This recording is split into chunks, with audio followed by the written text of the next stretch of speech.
नमस्कार, माझं नाव विजय रामदास सोनकर. माझ्या मुलीचं RT मधून ऍडमिशन झालेलं होतं, पण काही कारणामुळे माझ्या बहिणीचं लग्न असल्यामुळे आम्ही गावाला होतो.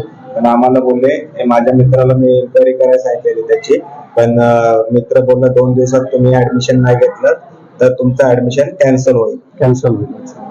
त्याच्यामुळं आम्ही माझ्या बहिणीचं लग्न हे ठेवून आम्ही दोघं, वाईफ आणि मी मुंबईला वगैरे लगेच निघालो.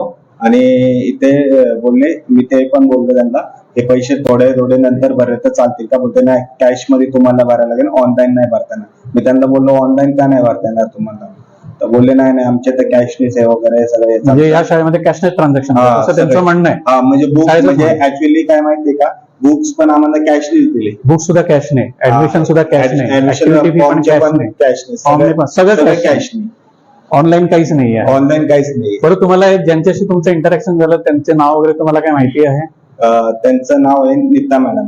गीता आहे मला वाटतं. नीता का गीता मॅडम आहे त्यांचं नाव. ठीक आहे. त्या बोलल्या, तुम्ही 2 दिवसात नाही ऍडमिशन केलं तर आम्ही सांगू वरती तुम्ही आलाच नाही आणि ऍडमिशन कॅन्सल झाले. अच्छा, एवढी डेअरिंग होते की आम्ही वरती सांगू की तुम्ही आलाच?